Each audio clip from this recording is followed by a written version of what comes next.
Praise the Lord, ஹல்லேலூயா. சீயோன் வேதாகம ஆய்விற்கு அன்போடு கூட இயேசு கிறிஸ்துவின் நாமத்தில் உங்களை வரவேற்கிறேன்.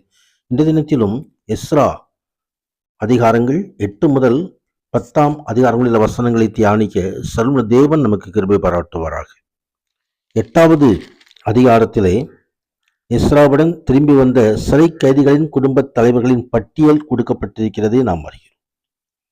எருசலேமுக்கு எஸ்ரா திரும்பி வந்த பிறகு, நாங்கள் எங்கள் தேவனுக்கு முன்பாக எங்களை தாழ்த்துகிறதற்கும், எங்களுக்காகவும் எங்கள் பிள்ளைகளுக்காகவும் எங்கள் சகல பொருட்களுக்காகவும் சுவையான வழியை தேடுகிறதற்கும் நாங்கள் அங்கே அந்த அகாபா நதி அண்டையிலே உபவாசத்தை கூறினேன்.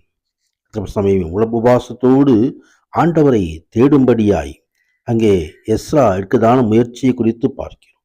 தாழ்மையோடும் ஊக்கமாக உபவாசித்து ஒரு காரியத்தை குறித்து தம்மை வேண்டிக் கொள்கிற ஜனத்தின் மேல் தேவன் அனுகூலமாகவே கண்ணோக்குகிறார். எஸ்ராவின் வேண்டுதலுக்கு தேவன் அனுகூலமாக பதிலளித்தது போலவே உண்மையாக முழு இதயத்தோடு தங்கள் ஜெபத்திலும் உபவாசத்திலும் அவரை தேடுகிற அனைவருக்கும் அவர்தாமே அனுக்கிரகம் செய்கிற தேவனாக இருக்கிறார். கர்த்தருடைய மகிமை உண்டாவதாக.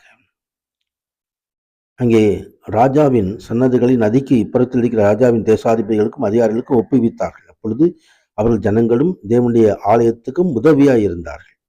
9வது அதிகாரத்திலே கலப்பு திருமணம் பற்றி எஸ்ராவின் மன்றாட்டை பார்க்கிறோம். மகிமை உண்டாவதாக. இங்கே கடந்த காலத்தில் தங்களை சுற்றிலும் இருந்த பாவமுள்ள சமுதாயத்தினின்று தங்களை விலக்கிக் கொள்ள இந்த யூதர்களின் காரியங்கள் அங்கே தடையாய் இருந்தது. அவர்கள் தங்களை தேவனுக்கு முன்பாக பரிசுத்தமாக காத்து கொள்ள தவறிவிட்டார்கள்.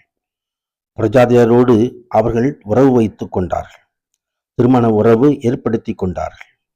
எனவேதான் ஆண்டுடைய கோபாக்கினை கடந்து வருகிறபடியால் அங்கே எஸ்ரா தேவ சமூகத்திலே ஜபத்திலே தரித்திருக்கிறதை நாம் பார்க்கிறோம். அந்திப்பள்ளி நேரத்திலே நான் துக்கத்தோடு எழுந்து கிழித்து கொண்ட என் வஸ்திரத்தோடும் சால்வையோடும் முழங்காற்படியிட்டு என் கைகளை தேவனுக்கு நேராக விரித்து, என் தேவனே, என் முகத்தை என் தேவனுக்கு முன்பாக ஏறெடுக்க வெட்கி கலங்குகிறேன். எங்கள் அக்கிரமங்கள் எங்கள் தலைக்கு மேலாக பெருகிற்று, எங்கள் குற்றம் வானப்பரியந்த வளர்ந்து போயிற்று என்று சொல்லி ஆண்டவரை நோக்கி விண்ணப்பம் பண்ணுகிறார். மகிமை உண்டாவதாக. அதே வேளையிலே 10வது அதிகாரத்திலே எஸ்ரா இப்படி விண்ணப்பம் பண்ணி அறிக்கையிட்டு அழுது தேவனுடைய ஆலயத்துக்கு முன்பாக தாழ விழுந்து கிடக்கையில் இஸ்ரவேல் புருஷரும் ஸ்திரீகளும் பிள்ளைகளுமான மகா பெரிய சபை அவரிடத்தில் கூடி வந்தது. ஜனங்கள் மிகவும் அழுதார்கள்.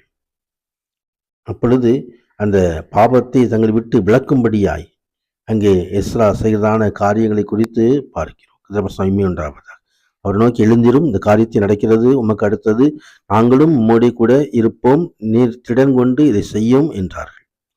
மகிமை உண்டாவதாக. ஆம், பாவங்களை மறைக்கிறவன் வாழ்வடைய மாட்டான், அவரை அறிக்கை செய்து விட்டுவிடுகிறவன் இரக்கம் பெறுவான். அப்படியே ஆண்டோடைய சமூகத்தில் தன் பாவங்களை அறிக்கை செய்து அந்த காரியங்களை விட்டு விடுகிறதை நாம் பார்க்கிறோம். கர்த்தருடைய சமூகத்தில் இந்த வசனங்களை தியானிக்க நம்ம ஒவ்வொரு வாழ்க்கையிலும் மகிமையான ஆசீர்வாதங்கள் செய்வார்கள். பரிசுத்த நாமத்துக்கு மகிமை உண்டாவதாக. ஆமேன், ஆமேன்.